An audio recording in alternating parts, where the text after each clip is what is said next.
புது புது அமைப்பா இப்போ புதுசா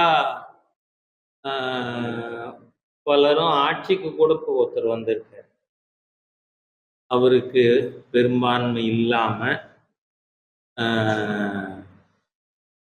சில்லு வண்டிகளை கூட்டி ஒரு பெரும்பான்மையை குக்கப் பண்ணியிருக்கார் அப்படின்னு. சரி, இந்த 30 நாட்கள் 35 நாட்கள்ல விஜயோட ஆட்சி எப்படி இருக்கு?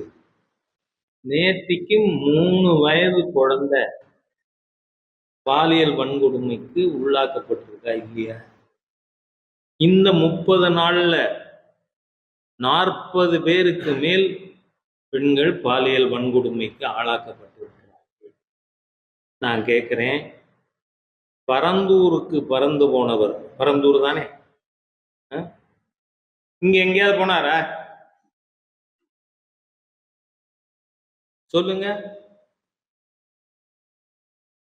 இருந்து பொறுப்புள்ள சீஃப் மினிஸ்டரா என்ன?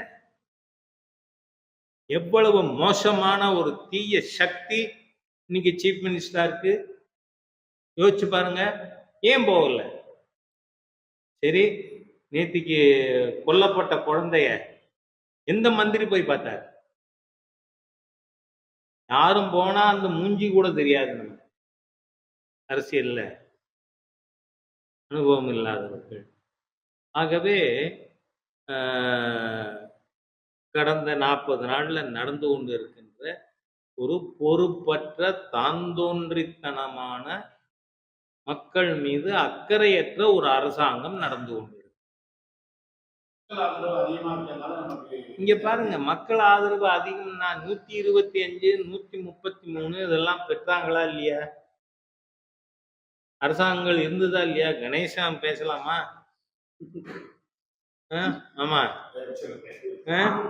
ஏன்னா நீங்க இருங்க சொல்றேன், மக்கள் ஆதரவு முழுமையா இல்லாத ஒரு குக்குடப் கவர்மெண்ட் இருக்கு. அது ஒத்துக்கிறீங்களா?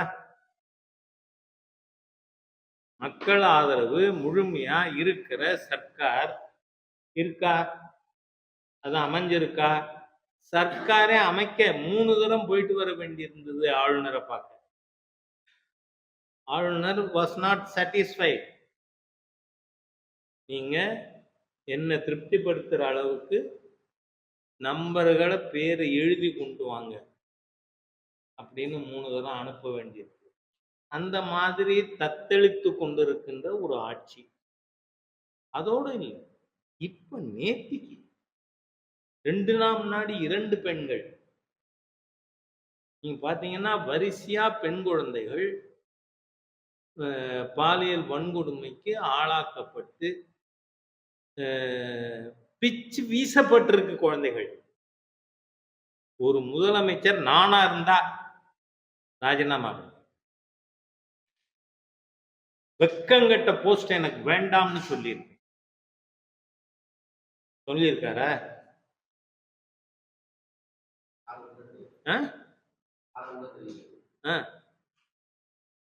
அதனால நீங்க தமிழ்நாட்டுக்கு ஒரு துரதிருஷ்டம், இப்படி ஒரு சர்க்கார்